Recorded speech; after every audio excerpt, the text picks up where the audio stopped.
Hey, this is Blondeguygamer and welcome to Black Sheep Game Reviews. If you haven't seen my latest foray into parody reviews, I technically already did Banjo-Kazooie Nuts and Bolts, albeit a bit more sillier than what I usually do. The reason I did it like that was I thought it would be fun to do the game in a similar style to JonTron. And if you don't know who that is, he's a popular reviewer and one half of Game Grumps on YouTube who also reviewed Nuts and Bolts last year, and well, let's just say that it's so popular that it's now the second result when you Google the game, and the top rated comments and other videos related to Nuts and Bolts will most likely be references from his review.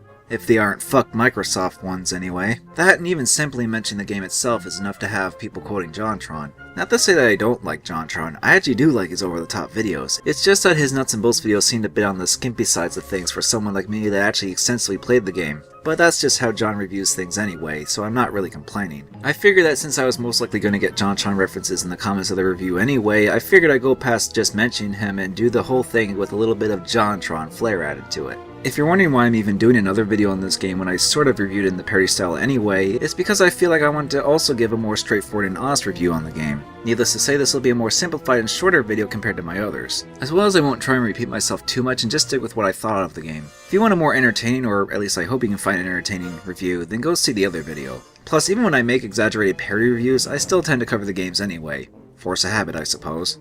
Now, if you want my honest opinion on Banjo-Kazooie Nuts and Bolts, I actually don't think it's not that bad, but it still has a fair amount of problems. The more negative reputation it gained is mostly from the fans who did not like the direction this game went after the first two main Banjo games. As for me, well, I'm sort of in the middle ground between being kind to the game and disgruntled fan. Trust me, as a Banjo-Kazooie fan since the first game came out, I understand why others didn't like Nuts and Bolts and its flaws, but at the same time, my nostalgia goggles aren't on as tight and can see potential in this once you go past the whole "this isn't a true Banjo-Kazooie game we wanted, fuck you, Microsoft!" Even though it should be rare themselves if we want to yell at someone for the decision to make the game the way it is, but no, we have to blame the big evil company for buying them in the first place.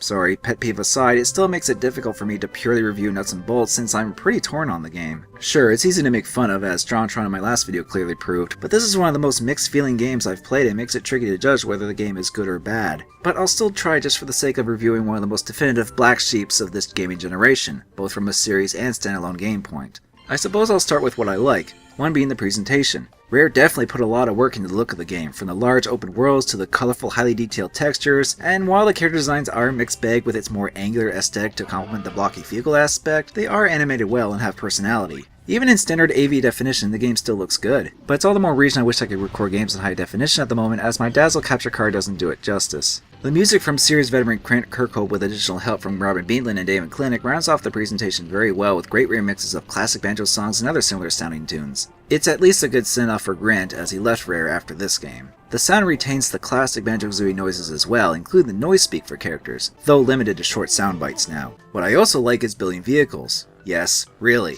As someone who grew up building a ton of things with Lego, it brought back my inner childhood of making impractical fighter jets and other things with like a ton of guns and shit. No other game I played has come close to achieving this. The next best example I can think of is Lego Racers, and that was just mostly cosmetic. Plus, the building mechanics are not too difficult to get into, and you have a lot of flexibility to create whatever you want as long as it can move, more or less. And whenever you have a challenge that you can use whatever you want, you can be really creative and try different methods to see what works best. The online features are well implemented too, with being able to share or send blueprints of saved vehicles, leaderboards with replays, and the multiplayer, which has a good amount of challenges you can do both locally and online. It's just a shame not very many people play online these days because it can be fun, especially with custom vehicles, to see what other crazy things people made. I do wish I knew other people that have the game to mess around online with, but I guess I'm the only Banjo-Kazooie fan among my friends even remotely interested in it. Exploring the town and getting more parcels didn't help with my OCD style gaming, and I generally liked the town. It's varied, has plenty of things to do and find, easy to traverse, and just pleasant looking in my opinion. It felt just right for being a hub world while at the same time giving a good sense of an actual city, even if some things like the law enforcement are completely ineffectual.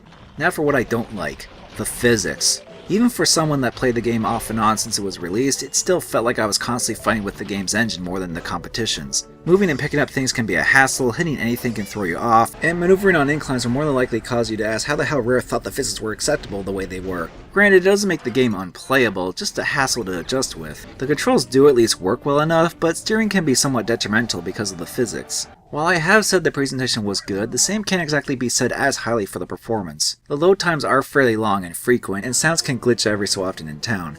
Also, in some menus, the game can slow to a crawl, especially when selecting blueprints and parts to buy from Humba. It's clear Rare was pushed into 360, but other than a few minor hiccups, it still runs well enough. As for the whole Banjo-Kazooie now being a custom vehicle game thing, I'm neutral for the most part. On one hand, it is radically different and makes fun of old game conventions, which honestly can come across as insulting to fans of the original games. But on the other, it still retains some of what made Banjo-Kazooie memorable. The familiar characters are there and act like they should for the most part, you have the witty dialogue, and that sense of completion and getting everything. The only problem with this though is that it's trying a little too hard in pleasing the fans while doing something different, which they often make fun of themselves at their own expense and at least have a sense of humor about it, but getting that fine line of keeping things both fresh and familiar to please as much as possible for a new game in a series can be tricky to pull off. And the changes were simply too much for most fans. That, and while there are a ton of different challenges, it can start to bog down after a while. It's still admirable that Rare could pull off this much content for 5 large worlds, but it can be overwhelming when several acts unlock in a row. Hell, one time I put a globe to unlock a world only to have another one right away because I had enough jiggies. It's like, geez, slow down game, I haven't even gotten to this world and its acts I just unlocked yet.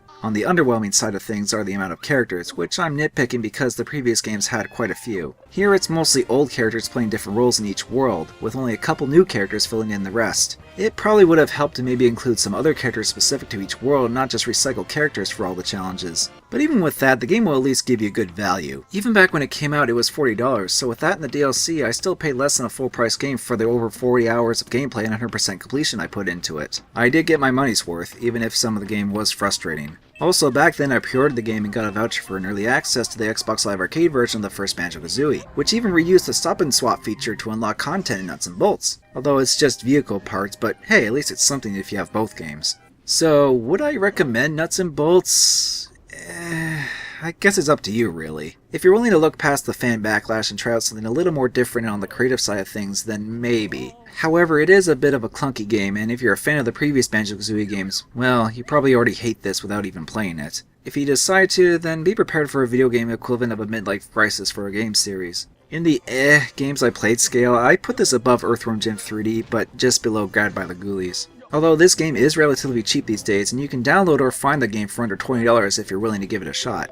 And while it did manage to get a platinum release, it didn't exactly reach amazing sales numbers. Add the fact that the series composer left and Microsoft restructured the studio after not meeting sales expectations for its games, and it's very unlikely we'll get another Banjo-Kazooie game, the closest being a playable character in the 360 version of Sega All-Stars Racing. Because afterwards, a new creative director that worked on the Kinect was appointed for Microsoft, and then we got not one, but 2 sports games on the Kinect. And since then, there has been another new creative director and a new studio director, making me wonder if anyone is even up to the task for creating new games that aren't family-friendly Wii ripoffs. This is why I consider Nuts and Bolts to be the last true Rare game as of right now, before Microsoft finally decided to intervene and have them just make Kinect stuff so far. It also doesn't help that the company founders Tim and Chris Stamper left the company before Nuts and Bolts, and you can tell with this game. Even so, this is almost like a last ambition sort of thing, and I still felt the game had some of that charm Rare games are known for. I'll always have a place in my gaming for my favorite Rare games, but unless they pull a miracle and, I don't know, make Killer Instinct 3 or hell, even Xbox Live Arcade versions of the first 2, then Rare is pretty much done for me for now. But when you think about it, who's to blame for Rare's downfall? Nintendo for not buying the rest of the ownership shares back then?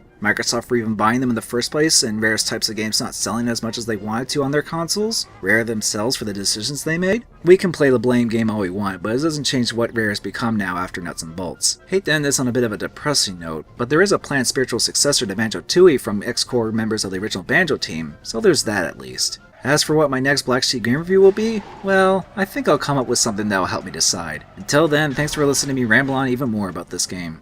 Later.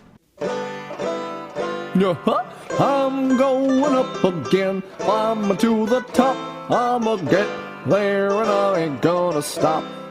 I'm gonna climb Spiral Mountain 1,000 times and more, 'cause adventure's waiting for me to explore. And then I'll climb down the mountain trail, go over hill and dale, back to my humble home, eating my honeycombs, and then I'll go back to sleep.